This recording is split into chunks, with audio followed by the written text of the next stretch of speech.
Hello and welcome to True Crime Rocket Science, the most authentic voice in true crime. We're learning more firsthand about how local students in Idaho regarded Brian Koberger. They regarded him as an outcast, and also why local students made sure that he stayed that way. Before we get to that, if you haven't subscribed to the channel, please do. If you're enjoying this episode, please like, share, leave a comment. You can also hit the thanks button. And let's get started.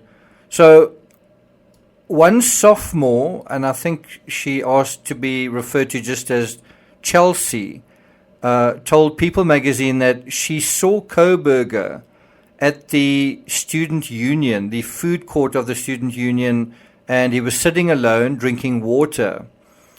And I think the fact that this happened early in the semester at the University of Idaho Student Union, at a sort of neighboring campus, suggests possibly that bad Teachergate had already happened at that point, in other words, early in the semester. That's kind of still a mystery. When exactly did bad Teachergate happen?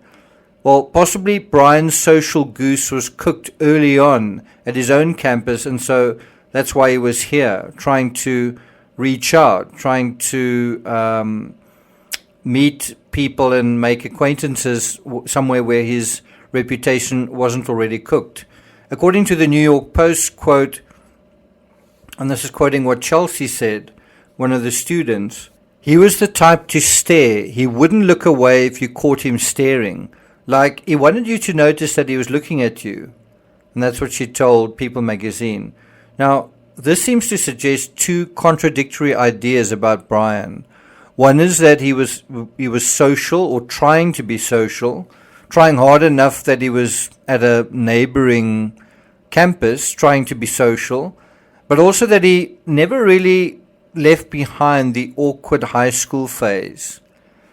He was in a way still that fat 14-year-old kid when he was 28 years old and in Moscow, Idaho. And so perhaps losing weight and kicking heroin wasn't enough. He also needed to show some badass moves. Trouble was he didn't have any. And you've got to be wondering what he must have been thinking. He's sitting there, he's totally transformed. He's no longer a security guard, he's studying his PhD. And he's sort of trying to mingle, and people are sort of looking at him in a weird way, but he's also looking at them in a weird way. And you can kind of imagine almost the fear creeping up on him, that despite all that he's done, it doesn't really mean anything. It doesn't really mean anything to them. It means a lot to him. And he is wanting to share his excitement about where he is and share his enthusiasm and enjoy the world that he's in, except he's still not being allowed to participate.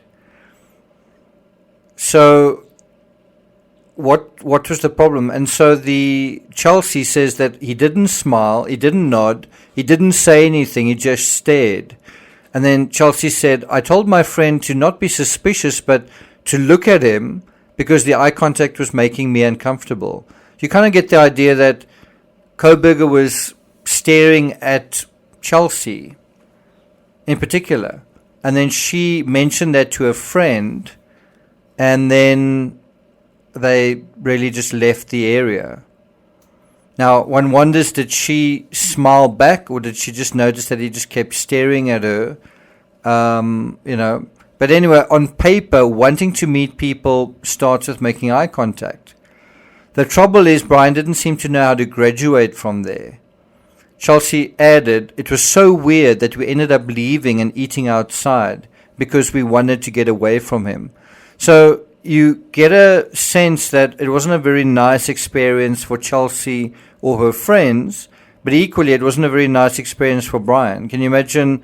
He's sitting there, it's not even his campus, and he must notice that someone who he's staring at isn't finished their food, hasn't finished their meal, but he's leaving on account of him. It's yet another rejection. It's yet another communication don't look at me, don't talk to me, leave me alone, right?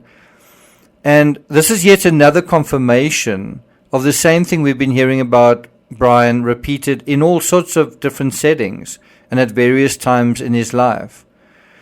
And although it seems pointless to do thought experiments after the fact, it's not going to bring any of the 4 victims back. It's not going to bring Kaylee back, Maddie back, Ethan back, or Xana back. But if we want to prevent this sort of situation playing out in our societies, our communities, perhaps it's worth contemplating. Criminologists do, so perhaps we should too. And the difficulty in doing this is as soon as we try and think about it, then people will invariably say, I don't like how that reflects on me, or why are you insulting this or that? We're trying to understand Brian in his situation, not you in yours, right? So try and do that. Try and think about this as we're trying to understand Brian, not we're trying to understand you or you trying to understand yourself. Maybe through this you will get a glimpse into your life and your society, and that's important. But let's first at least just look at it from Brian's perspective and the perspective of the University of Idaho students, right? Then you can kind of extrapolate from there. So the first point is Brian was reaching out. Brian was actually doing what he was supposed to be doing. He's making an effort. He's in a strange town. He's far from home. And instead of mooching about in his apartment, he's out and about trying to meet people. You can argue that he wasn't doing it the right way, but he is doing the right thing. He is making an effort. And a lot of the kids that are at the student union are there for exactly the same reason. They also want to meet people. It's the same reason I was there when I was at university. So what was he doing wrong? Well, everyone knows that when someone is walking around by themselves, they're regarded a little differently. Why are you alone? What's wrong with you? So if Brian could have gotten a neighbor or classmate to go with him, that may have made things easier. And then here's another way of approaching this. Just say hello. How hard is that? So from the outside, one could argue that it was a failure both ways. Would it have been so much trouble for Brian just to go up to someone and say hello? Hi, I'm from Washington State University. I'm studying this. Who are you? What are you doing? Right? But that would require courage. That would require confidence. And how about vice versa? There's a guy looking at me and maybe give him a wave. It's that old adage, how do you get a job that requires experience if you have no experience? Well, how do you get that experience if no one gives you a chance to begin with? How do you begin to learn the social graces when you're an outcast and you're trying to not be an outcast? Anyway, so what this scenario here also confirms is the INCEL aspect, this idea that Brian was involuntarily celibate, but not in a sort of, I think all of us might be at a certain point in time, not in a sort of a casual way, in a way that is becoming a crisis, in a way that was becoming serious and extreme, in a way that was becoming a real burden for him. So this anecdote reinforces in a very simple way this idea that Brian really was an incel. I've written a book about incels, and some think that they don't actually exist, that it's just a construct. It's not really real. Why? Well, it's not real because maybe you haven't experienced it yourself, or you haven't actually met an incel. The incel situation is a vicious circle. The incel can't engage, and society can engage, they won't engage with them, and then this creates a problem. Society is fine with the incel being his own problem. Society is fine with the incel being an outcast, and the incel's not really fine with it, but eventually does become fine with that. And what that then does is it crystallizes a problem. And of course, that then becomes society's problem. An incel who hates society can become a problem for society. And then it raises another question. What was he doing wrong? What could Brian have just done better and everything would have been sorted out? I think some of it is cultural. In an individualistic society, the onus is on the individual to develop himself, to leave the nest, to become someone, to learn a few moves. But I think while that's true, it's also fair to suggest society can be shallow. Society can be cruel. Society can be just as welcoming as it can be. It can lead to exclusion and isolating. Society can be isolating. And culture on campus can be one of exclusion rather than inclusion. By excluding you, we include ourselves. That's kind of a par for the course in a lot of high school situations as well. We see many instances in the campus setting of Koberger being excluded in his own class for anti-LGBTQ remarks, as an assistant teacher for grading too strictly. You have half the class protesting that he's not a great teacher, I guess. As a neighbor who talked too much. And here at the University of Idaho for staring too much. These are his sins. And if in any of these settings, someone had sort of said, look, this guy needs some help. I don't really like him, but I'm going to be kind. That could have made a difference. By regarding Brian instead as a black sheep, and everyone joining in that, let's all regard him as a black sheep. Well, that turns him into a black sheep. That's the way his peers see him, and that's ultimately then the way he sees himself. And do you see all of it happens at that sort of vulnerable point where he's reaching out, he's actually trying to make friends. He's not trying to be a wolf. He's not trying to be a murderer. He's actually trying to be friendly. He's trying to reach out to those around him.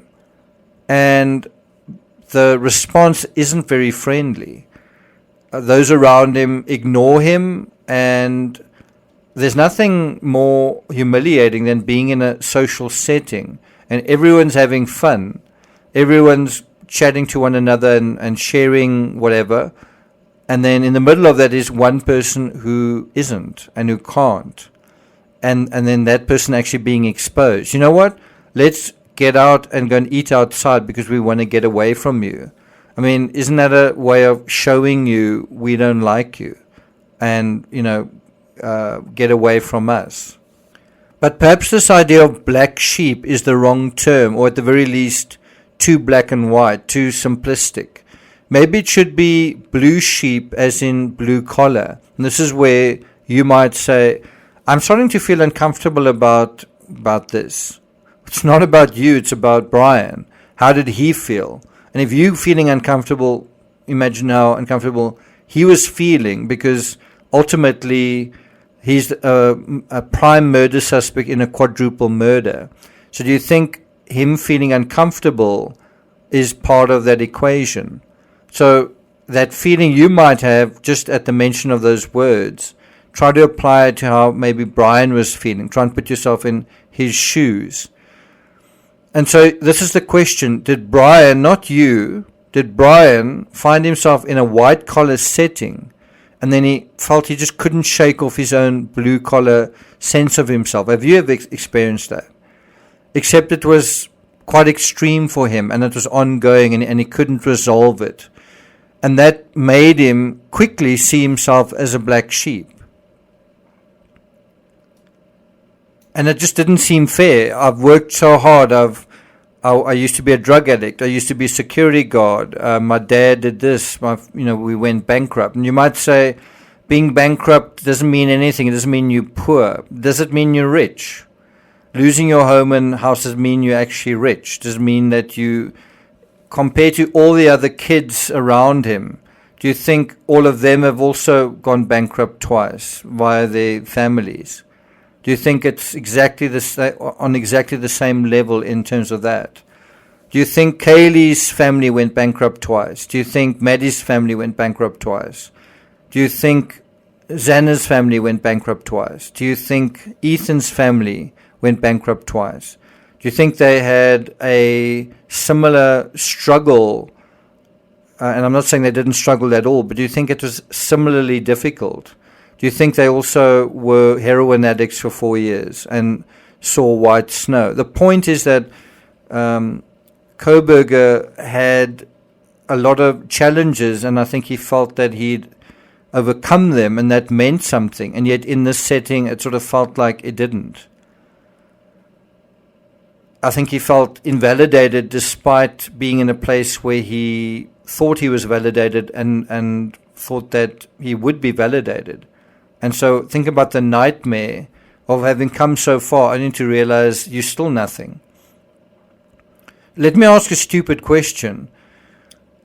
And it's a very simple question as well. If Brian had simply experienced a friendlier reception, people had just maybe not paid so much attention to his eyes, or just weren't really paying attention, and just, hi, how are you? Oh, you're drinking water, that's interesting. If he just experienced a friendlier reception, wouldn't he have become friendly as well? If the reception was friendly and friendlier and becoming more and more friendly, wouldn't he have become friendlier and friendlier and friendlier?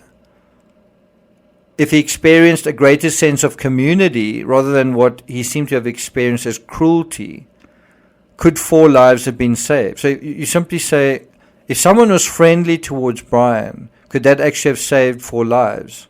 And by the same token, would that have been so terrible? You know, could you have selected one student there in that crowd and said, listen here, could you go and speak to that guy? He's odd. It could actually save 4 people's lives. Just go and ask him how he is and make conversation, make some small talk. And you say, I don't want to talk to him, you know. Yeah, but if you do, it could actually save 4 lives. Would you? I think it's a similar question to, there's a 16-year-old teenager who might take a wrong turn at this point in the road. Would you please let her know that she's taking the wrong turn and it's going to take her into the lake? Would you do that? Perhaps if you're a YouTuber you wouldn't, but because you'd want to rather tell a different story. But what if you were one of those students there and someone said, look, this is the future. If you go and talk to this guy right now, it could actually change his life and the lives of everyone else. Just instead of him going home, going back to his apartment, and this whole downward spiral continuing, you could actually give him a sense of hope. And maybe you could tell him about some friends that you know about, or some group that you know about who are vegans, or who also from Pennsylvania, or whatever it is. Just make some connection. Would you do that? If there's a chance that it could save someone's life, would you do that? And then I think there's the flip side. Brian obviously has the biggest responsibility here. Had Brian been less sensitive, more socialized, and if he was more socialized, he would have been less talkative. If he was less entrenched in place and upbringing, I mean, he's sitting there drinking water. Isn't that part of the whole vegan thing that he's doing, right? But if he was less entrenched, if he was just a little bit more flexible, a little more casual, a little less serious, could he have learned to find a way into people's social graces? What is that? It's a skill for dealing with people and society. Many of us assume that everyone else has them, but not everyone does have social graces. social graces is the ability to fit into society. Sometimes it's polite society, but can also be student society. And maybe you could fit into kind of a strict student society, but how good was he fitting into kind of a liberal type society and behave properly, but according to the way they see that behavior? One of the things is don't stare. So what could he have done to address it? Well, perhaps wear dark glasses. Perhaps he could have gotten a dog and sort of made that the sort of go-between. So this whole conversation is about how you could have prevented something from taking place, both from the perpetrator's perspective, but also from the society's perspective, because there's a calculus going on, there's a dynamic going on, there's a sort of conveyor that sort of feeds. It's a system. How can you break that system? I do have a parting query.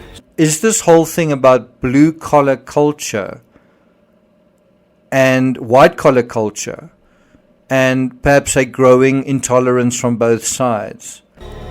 Food for thought. Thank you for listening, and I'll see you guys next time.